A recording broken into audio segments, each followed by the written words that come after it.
Hi there and welcome to Ask H&B. My name's Holly Roper. I'm a registered nutritionist and science communications manager here at Holland Barrett. Today's a really exciting episode. We're going to be talking all things gut health with the one and only Dr Megan Rossi. Megan, welcome. It's an absolute pleasure to be here, Holly, to talk about my favourite topic, obviously being gut health. Now, for those who don't know me, I'm a gut health scientist and specialist dietitian. So hopefully we can talk more about some new areas of gut health that people may not have heard about before. Absolutely. So there's such a buzz around gut health at the moment, which is really exciting, but it can be quite a complicated area of nutritional science. So Megan, I thought we'd kick off our conversation today by taking it right back to basics. In a couple of sentences, can you explain why gut health is so important and why it's something we should all be taking really seriously? Yeah, you're right, Holly. It really has become a hot topic, which is so exciting. But I guess why gut health is so important probably, hasn't been communicated very accurately. So we essentially have this 9-meter long digestive tract that delivers food from entry all the way to exit. And that 9 meters, we've known about it being important for things like digestion and the fact that 70% of our immune system lives in there. But it's this new area of gut health, the fact that along that 9 meters lives trillions of gut bacteria that the scientists call our gut microbiome. So just a sciencey word. And it's these microorganisms, so including things like your bacteria, even some fungi like yeast and parasites and viruses, which actually synergistically work together to look after pretty much every organ in our body. So I think one key element which can make gut health as a topic seem quite complicated is all the different terminology and words and phrases that get thrown around. 3 that come to mind straight away are things like the prebiotics, the probiotics, and now postbiotics. So Megan, it'd be really helpful if you could explain what these terms mean and where we can find them in everyday life. They can sound really confusing, so let's break them down. So prebiotics essentially is a fertilizer for the good microbes. Now we find our prebiotics from pretty much all our different types of plant-based foods. Some particularly high ones are things like your garlic and your onion and your legumes, so chickpeas, butter beans and things like that. Then we move on to the probiotics. Now, it's only 1 letter difference between prebiotics and probiotics. I understand why people get them confused, but they are very different. So probiotics are those live microorganisms that have shown to have health benefits. Yeah.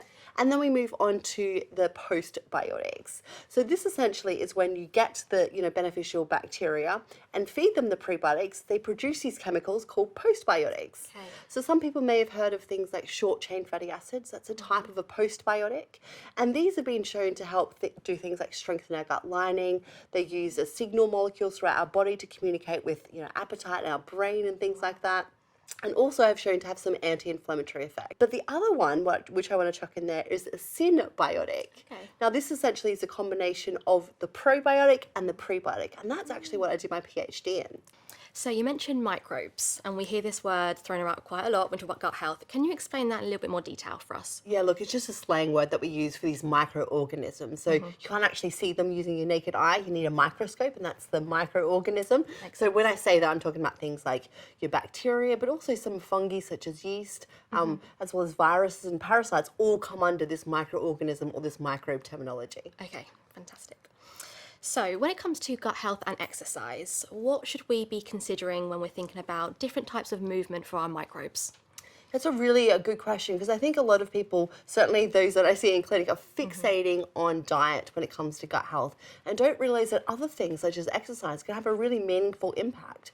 In fact, the science has shown that independent of diet, so no matter what you eat, just by exercising at least 3 days a week, you can actually increase the diversity of the range of gut bacteria, which has been kind of used as a marker of good gut health. So it is worth moving your body. Nice. And I guess really the best exercise is the one that we can sustain and that we enjoy. So finding something that is realistic for our lifestyle, I guess, is key there. Yeah, look, absolutely. Our microbes like whatever we do, essentially. But I mean, if we want to get into the specifics, probably something that elevates your heart rate, so some sort of aerobic exercise is probably the best for your gut microbes. Nice. But of course, things like mindfulness and gut-directed yoga flows and stuff like that, also really good for your gut. So slightly different ways. And mixing it up if we can. Absolutely. Yeah, fantastic.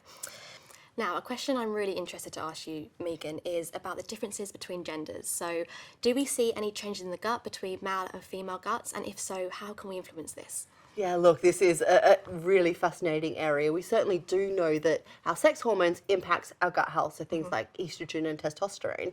But what's even more fascinating is that our gut health can impact these sex hormones, right? So there's, particularly when we think about estrogen, there's a group of these bacteria we call the estrabolomes, so another sciencey name, but essentially those microbes are the ones that help recycle estrogen.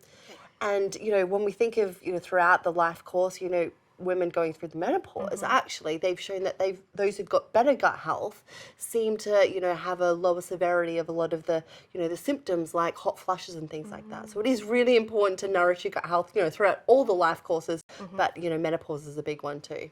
So you mentioned menopause there, which is a topic really close to our hearts here at Holland Barrett. And actually, I'm assuming women's health in general, in terms of the gut, is quite understudied. Is there any science around the menstrual cycle and how the gut changes throughout the different stages of each cycle? And if so, can we influence this in any way?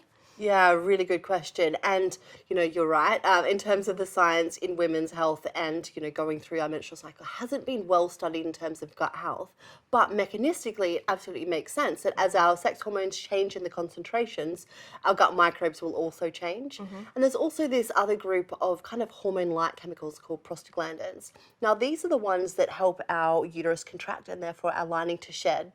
But they don't just impact our uterus, they also impact our gut and our gut muscles. And that's why a lot of women can experience what I call period poops, leading up to their periods, slightly looser bowel movements because of those hormones. That's like a really good example of that. Now, there has been some research that's actually shown that specific types of, gut-loving foods can actually help. So one study looked at people who had less than 2 pieces of fruit a day, and they showed they had more painful periods. So fruit, which not only is a gut-loving food, obviously it's going to help in this scenario too with PMS. And then people who had olive oil, extra virgin olive oil on a daily basis, also seem to have lighter periods. So for those who are struggling with it, it might be something worth thinking about. Fantastic. So here at Holland Barrett, we are all about empowering our customers to take action. So Megan, what are your top 3 tips they can take away with them today? Oh, there's so many, but I'm going to say first one is having legumes on a daily basis. So many people aren't getting these legumes in, and they've got prebiotics in it, which feed the gut bacteria. So they're a really good add, and I'm talking about things like your chickpeas, your butter beans, etc. The second one I'm going to say is de-stressing. Particularly around meal times. So we know that if you're stressed up here, that literally can strangle your gut. So whether it's something like 5 minutes of belly breathing before you eat a meal, really can have a big impact on your gut health. And then the third one, I'm going to say dabble in fermented food. Okay. So things like your kimchi, your kefir, not only do they contain those live microbes, but also they're so flavorful. So I really want people to get excited about the different flavors that gut health can really offer. Amazing. So thank you so much, Dr. Megan Rossi, for joining us today. I know I've learned a lot. I'm sure you have at home.